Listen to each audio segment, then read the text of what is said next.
Welcome to the Teach Joyfully podcast, where we talk about all things elementary teaching with some mom stuff thrown in. I'm Lisa Burns, a teacher success coach, veteran elementary teacher, and mom of 5. I'll be your host. Thanks for joining me today. Teacher lives are busier than ever before, and I don't see that changing anytime soon. In fact, I think things are going to get even busier. Overwhelm, exhaustion, and just general burnout is rampant. And maybe, my friend, you're there. I'm so sorry if you are. But whether you're there or close to there, or you're just wanting a little more control in your life, well, here's 6 steps you can take to take back a little bit of control and make life a little bit more manageable. Let's get started.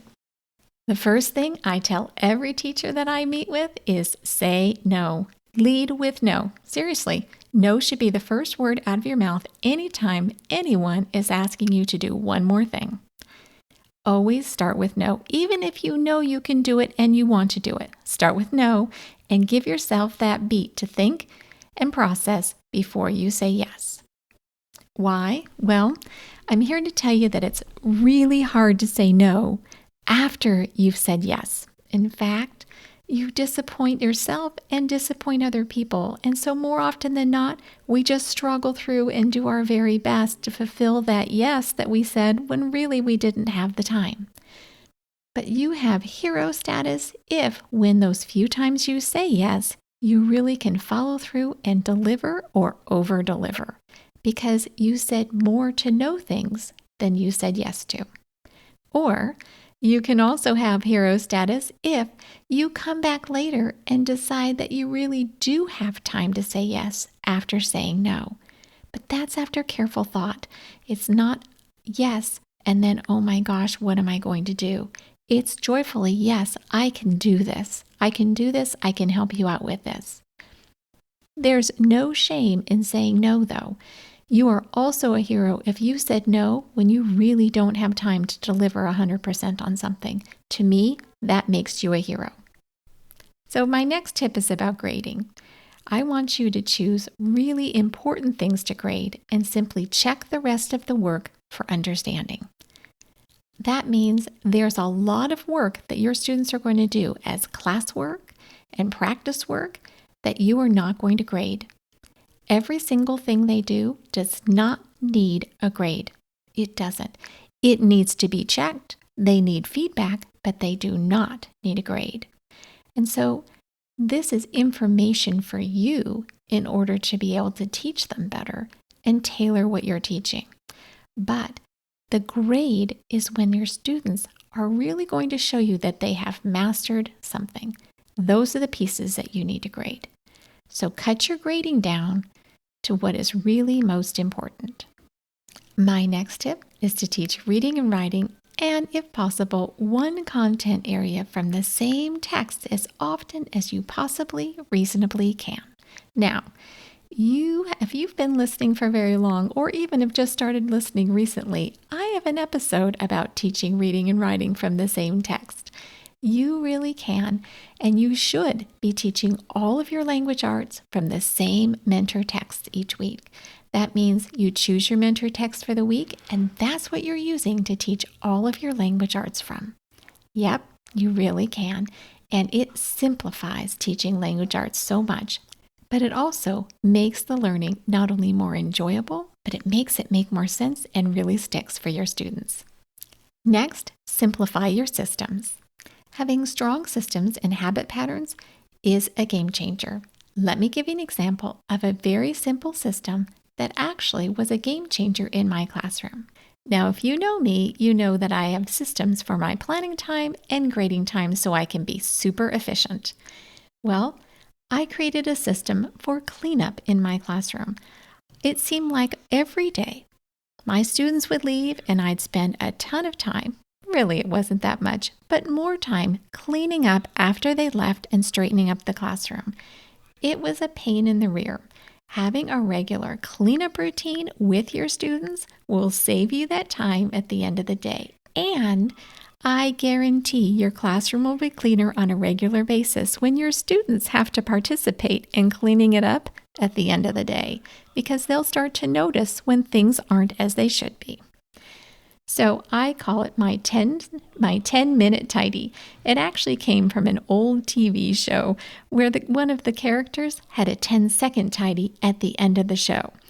My kids and I started doing a 10-minute tidy in our house, and it was a game changer. So I started using it in my classroom as well. I literally set a timer for 10 minutes, and everyone cleans up everything they can find as quickly and as efficiently as they possibly can. And we just set that timer and go. The floors get cleaned, the desks get cleaned, everybody's got all their stuff put away prior to doing this, and we just have at it. And everything gets put away, from those puzzle pieces to the game pieces to the Unifix cubes to whatever it is they find. Everything gets put away right where it goes. And so then I don't have this pile up of stuff that I have to remember to go put away later. When I come back into my classroom after all the students are gone, my classroom is sparkling clean. And boy, does that feel good. And what does it take? 10 minutes. 10 minutes. And everyone takes ownership in keeping that classroom cleaner so that sometimes it doesn't even take 10 minutes. And that gives us time to play a game together before the end of the day. And that's a win. My next tip is to use email templates. I know that sounds a little odd. I'll put a link to my email templates in the show notes.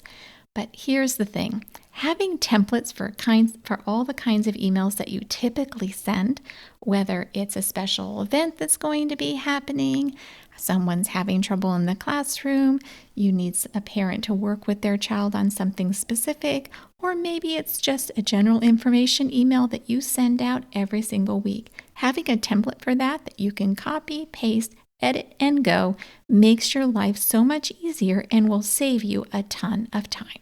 And while we're talking about email, I highly recommend that you empty that email inbox. Honestly, Archive is your best friend. It's searchable. You can go back and find anything that you might need.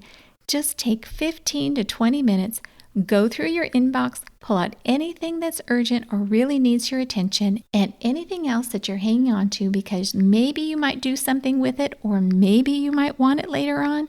Hit Archive for all the rest. Your inbox should be at zero at least once a week. I know that seems impossible, but there's no way that you are being efficient if your email inbox is full. That's stressful. And my last tip is to run a OneTouch system. I learned this from another teacher years and years ago. She was an organization master.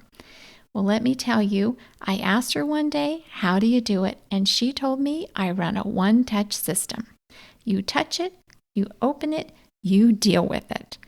That's how she runs her system. It's that simple. Now, simple to say, but harder to do. So a OneTouch system for, say grading. If I touch the grading, I have to deal with it. Now, dealing with it can look like a couple of things. My grading system is where I grade once a week. I have a specific time and day set aside for grading. But in the meantime, each day as grading comes in, I have a specific folder for each subject. I clip together like assignments, and I have all the information I need for grading right with it, whether it's the page number to a teacher's guide or an actual key or a rubric. It's clipped directly with that particular assignment and put in that folder so that when I do sit down to grade, I'm not searching for anything else I need. It's all in one place and I can just deal with it. But that would be my OneTouch system. That doesn't mean I graded all those papers because I touched them. It means I put them in a place where I know I already have a system for that, and I'm going to deal with that on Thursday after school. Another example of running a OneTouch system might be that you have all kinds of communication that you get from your principal, from the district, from parents. So maybe you need to set up appointments for something. Well, all I do with a OneTouch system is once I get all these notices, I go through them, pull out any dates or information I need, and put it into my calendar. I schedule it, give it a time and a day, and then it's done. I don't have to worry about it until that point. That's my OneTouch system. I touch it, I deal with it.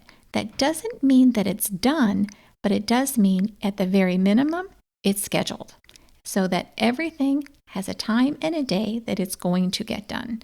Now, some things, if I touch it, I deal with it right then. But something has to be done with everything that you touch. You can't touch it and just move it around your desk into different piles. That does not work. And that is where the problems start to begin. So you touch it, you deal with it. So let's do a quick recap. Number 1, lead with no. Always say no first. It's so much easier to say yes later if you decide you really want to. But you should be saying no to way more things than you say yes to. Number 2, simplify that grading. You want your grading to be as simple as possible, and what you want to grade should really be the things that matter. Everything else is practice work. And yes, your students need an opportunity to practice without being graded. So you're doing them a favor as well. And next, simplify your systems. You want your systems to be as simple as possible. And next, teach your reading and writing and all your literacy from the same mentor text. And if you can add in text that will also pair with another content area, even better. Now you're being efficient. Next, simplify your systems. This might mean that you need to start a new habit or create a new system, but start with one system at a time. Make it a habit before you add another system. Otherwise, I guarantee you'll fail. One system at a time. Pick one thing that you can systematize, and if you can get a good system going and make your life more efficient, then you can add another one. Next, deal with that email. Email templates are your friend. Creating email templates will save you so much time and energy, and that will free you up for everything else that you need to do. Also, clean out that inbox, and that doesn't mean you have to go through every email.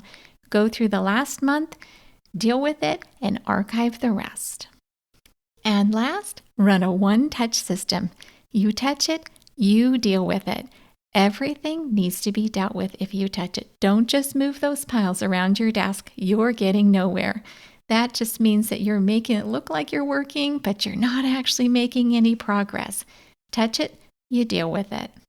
So give it a go. I have links to all the resources mentioned in this episode in the show notes on my website at www.hopeineducation.com/podcast. So that's it, my teacher friends. We are out of time and I am out of breath. Thanks so much for joining me today. If you liked today's episode, I'd love it if you'd go to Apple Podcasts or wherever you listen and leave a review. And while you're there, hit the subscribe button so you'll never miss an episode. Also, you can continue the conversation online with me in my Facebook group, the Teach Joyfully Podcast Community, where elementary teachers can connect, get help, and encouragement for all kinds of education and parenting topics.